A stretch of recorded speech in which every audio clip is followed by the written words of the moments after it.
Bom dia! Que bom ter você aqui com a gente, começando o dia, adorando ao Senhor, buscando a sua face, ouvindo a sua voz e o conhecendo cada vez mais por meio da palavra de Deus.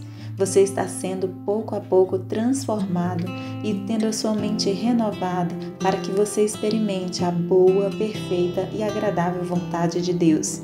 Então, vamos começar com a nossa declaração diária, dizendo que nós estamos prontos para receber a palavra de Deus? Repita após mim. Eu vou ouvir a palavra de Deus. Eu sou o que a Bíblia diz que eu sou. Eu tenho o que a Bíblia diz que eu tenho. Eu posso fazer o que a Bíblia diz que eu posso fazer. Hoje eu serei tocado pela palavra de Deus. Eu audaciosamente confesso que a minha mente está alerta, o meu coração está receptivo e eu nunca mais serei a mesma. Eu estou pronto para receber a incorruptível, indestrutível, sempre viva semente da palavra de Deus. Hoje a minha mente é renovada e transformada pela palavra de Deus e por isso eu nunca mais serei o mesmo. Em nome de Jesus. Amém. O nosso devocional de hoje já vai começar, mas antes eu quero te pedir para se inscrever no nosso canal e ativar as notificações para receber um aviso toda vez que um vídeo novo for lançado. Também não esquece de curtir, compartilhar e comentar esse vídeo, tá bom? E desde já eu agradeço, pois o seu joinha incentiva a gente a estar fazendo cada vez mais conteúdo para o nosso canal, para a edificação de mais e mais vidas. Deus te abençoe e vamos começar o nosso devocional. Gênesis capítulo 49. Jacó abençoa seus filhos. Então Jacó chamou seus filhos e disse: Ajuntem-se ao meu lado para que eu lhes diga o que acontecerá nos dias que virão. Reúna-se para ouvir, filhos de Jacó. Reúna-se o que diz Israel, seu pai. Ruben, você é o meu primogênito, minha força, o primeiro sinal do meu vigor, superior em honra, superior em poder. Turbulento como as águas, já não será superior, porque você subiu à cama do seu pai, ao meu leito, e o desonrou. Simeão e Levi são irmãos. Suas espadas são armas de violência. Que eu não entre no conselho deles, nem participe da sua assembleia, porque em sua ira mataram homens e a seu bel prazer aleijaram bois, cortando-lhes o tendão. Maldita seja a sua ira tão tremenda e a sua fúria tão cruel. Eu os dividirei pelas terras de Jacó e os dispersarei em Israel. Judá, seus irmãos o louvarão. Sua mão estará sobre o pescoço dos seus inimigos. Os filhos de seu pai se curvarão diante de você. Judá é um leão novo. Você vem subindo, filho meu, depois de matar a presa. Como leão ele se assenta e deita-se como uma leoa. Quem tem coragem de acordá-lo? O cetro não se apartará de Judá, nem o bastão de comando de seus descendentes, até que venha aquele a quem ele pertence, e a ele as nações obedecerão. Ele amarrará seu jumento a uma videira, e o seu jumentinho ao ramo mais seleto. Lavará no vinho as suas roupas, no sangue das uvas as suas vestimentas. Seus olhos serão mais escuros que o vinho, seus dentes mais brancos que o leite. Zebulon morará à beira-mar e se tornará um porto para os navios. Suas fronteiras se estenderão até Sidom. Issacar é um jumento forte, deitado entre as suas cargas. Quando ele perceber como é bom o seu lugar de repouso e como é aprazível a sua terra, curvará seus ombros ao fardo e se submeterá a trabalhos forçados. Dan defenderá o direito do seu povo como qualquer das tribos de Israel. Dan será uma serpente à beira da estrada, uma víbora à margem do caminho, que morde o calcanhar do cavalo e faz cair de costas o seu cavaleiro. Ó Senhor, eu espero a tua libertação. Gade será atacado por um bando, mas é ele que o atacará e o perseguirá. A mesa de Azer será farta, ele oferecerá manjares de rei. Naftali é uma gazela solta, que por isso faz festa. José é uma árvore frutífera à beira de uma fonte, cujos galhos passam por cima do muro. Com rancor, arqueiros o atacaram, atirando-lhe flechas com hostilidade. Mas o seu arco permaneceu firme, os seus braços continuaram fortes, ágeis para atirar. Pela mão do poderoso de Jacó, pelo nome do pastor, a rocha de Israel, pelo Deus de seu pai, que ajuda você, o Todo-Poderoso, que o abençoa com bênçãos dos altos céus, bênçãos das profundezas, bênçãos da fertilidade e da fartura. As bênçãos de seu pai são superiores às bênçãos dos montes antigos, às delícias das colinas eternas. Que todas essas bênçãos repousem sobre a cabeça de José, sobre a fronte daquele que foi separado de entre os seus irmãos. Benjamim é um lobo predador. Pela manhã devora a presa e à tarde divide o despojo. São esses os que formaram as 12 tribos de Israel, e foi isso que seu pai lhes disse, ao abençoá-los, dando a cada um a bênção que lhe pertencia. A morte de Jacó. A seguir, Jacó deu-lhes essas instruções: Estou para ser reunido aos meus antepassados. Sepultem-me junto aos meus pais na caverna do campo de Efron, o Hitita, na caverna do campo de Macpela, perto de Manre, em Canaã, campo que Abraão comprou de Efron, o Hitita, como propriedade para sepultura. Ali foram sepultados Abraão e Sara, sua mulher, e Isaque e Rebeca, sua mulher. Ali também sepultei Lia. Tanto o campo como a caverna que nele está foram comprados dos hititas. Ao acabar de dar essas instruções a seus filhos, Jacó deitou-se, expirou e foi reunido aos seus antepassados. Gênesis capítulo 50.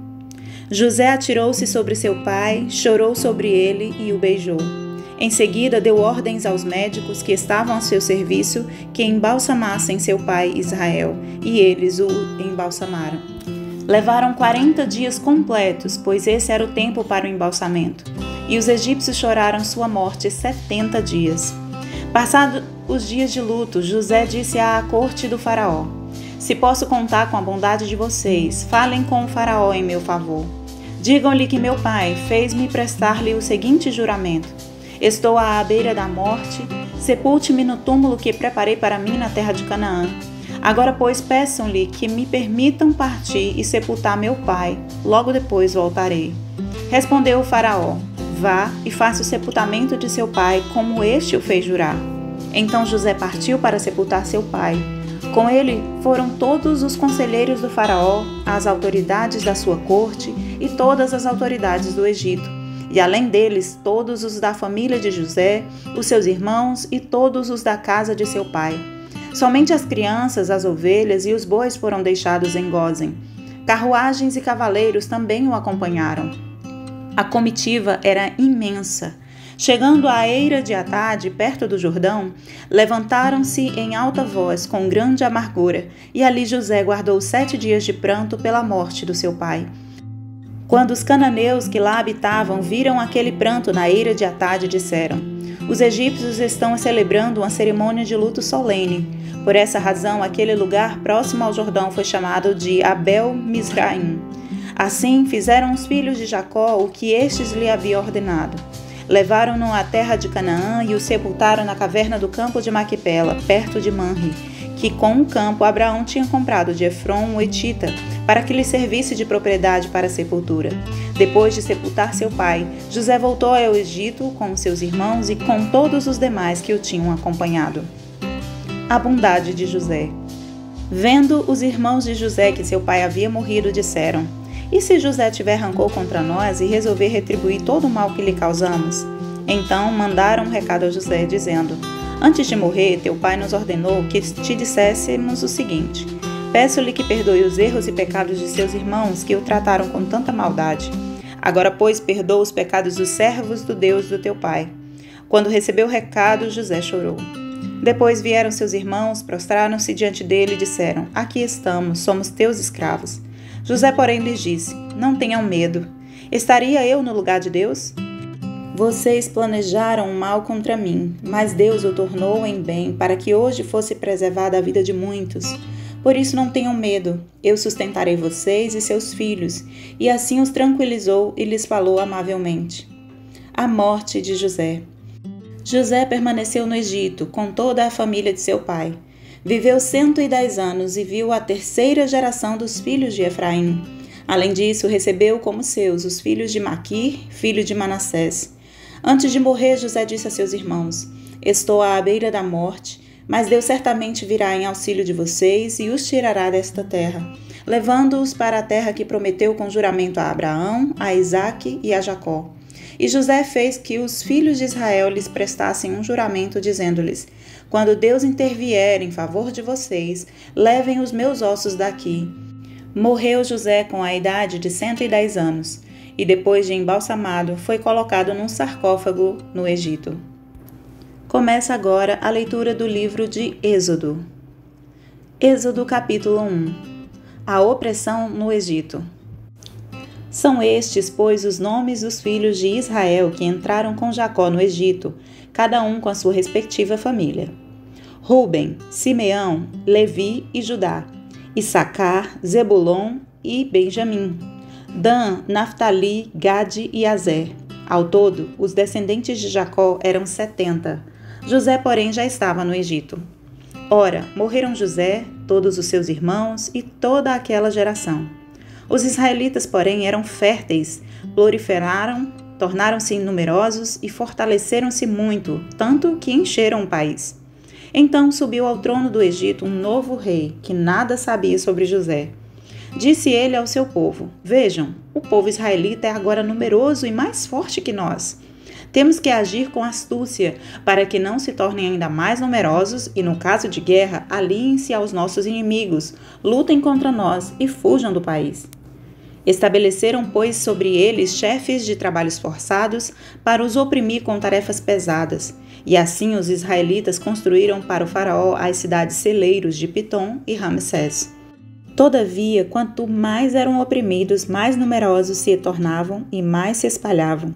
Por isso os egípcios passaram a temer os israelitas e os sujeitaram à cruel escravidão. Tornaram-lhes a vida amarga, impondo-lhes a árdua tarefa de preparar o barro e fazer tijolos, e executar todo tipo de trabalho agrícola. Em tudo, os egípcios os sujeitavam à cruel escravidão.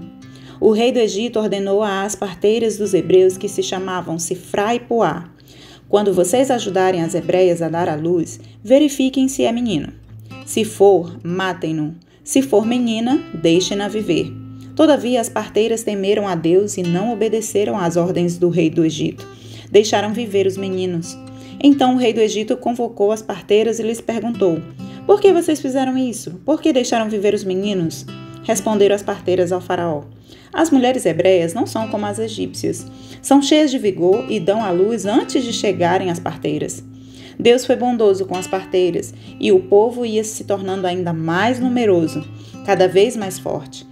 Visto que as parteiras temeram a Deus, ele concedeu-lhes que tivessem suas próprias famílias.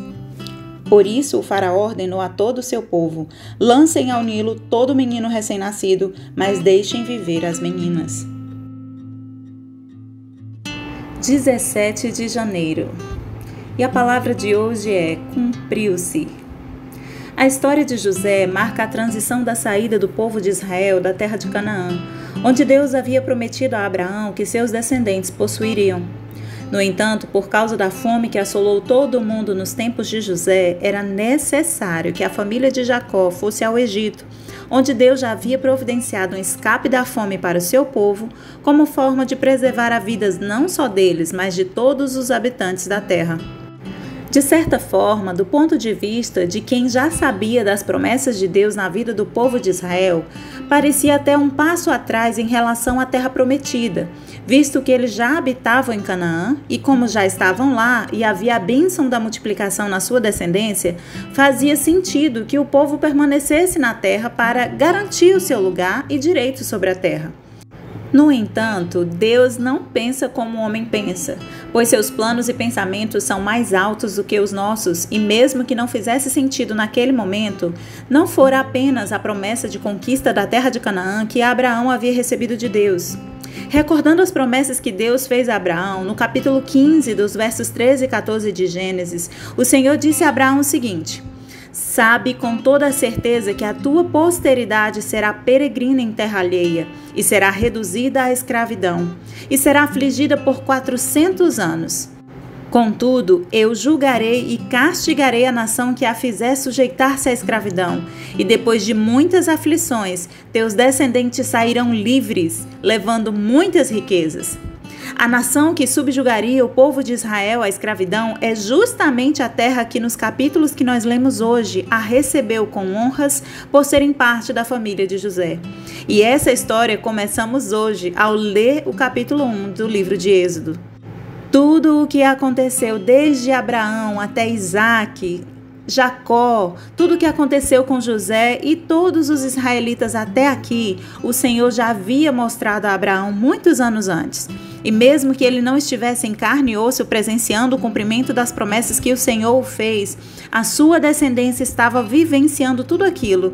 E se a história era passada de pai para filho, de modo a preservar as memórias e as promessas que Deus havia feito ao seu povo, eles já sabiam que apesar das dificuldades que passavam, o Senhor os libertaria com sua forte mão e eles seriam livres e sairiam de lá cheios de riquezas.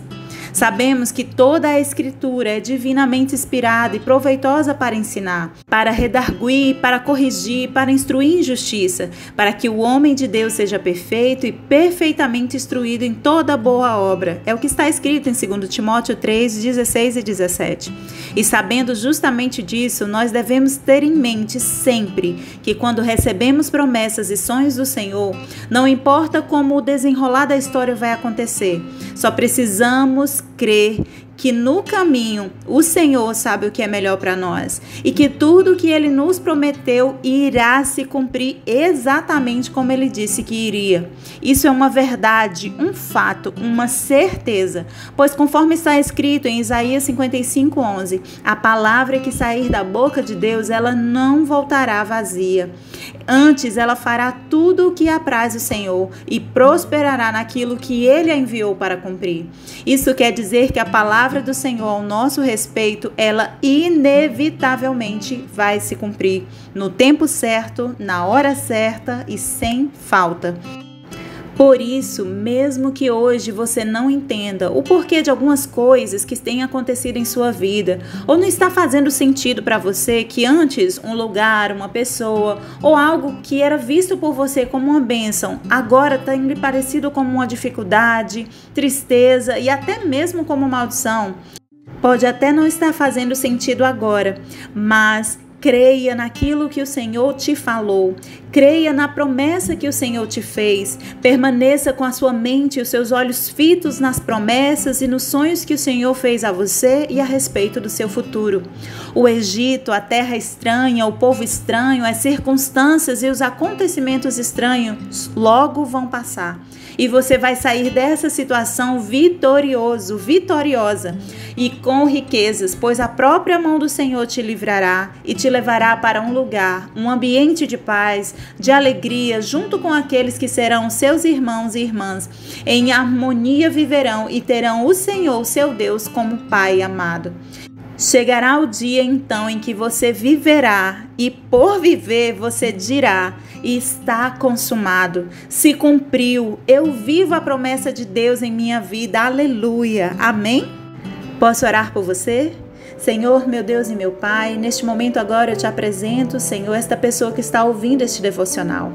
Pai, traz à memória agora todas as promessas e sonhos que o Senhor fez para esta pessoa. Em nome de Jesus, ele seja lembrado sobre aquilo que o Senhor prometeu, sobre os sonhos que o Senhor colocou em seu coração, para que ele ou ela não desanimem agora.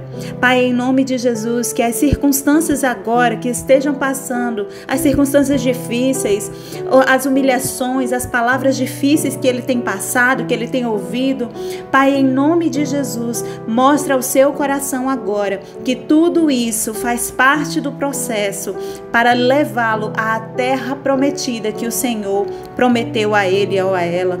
Em nome de Jesus agora, que haja uma certeza no seu coração de que tudo isso vai passar. O tempo certo já está chegando e a promessa vai se cumprir.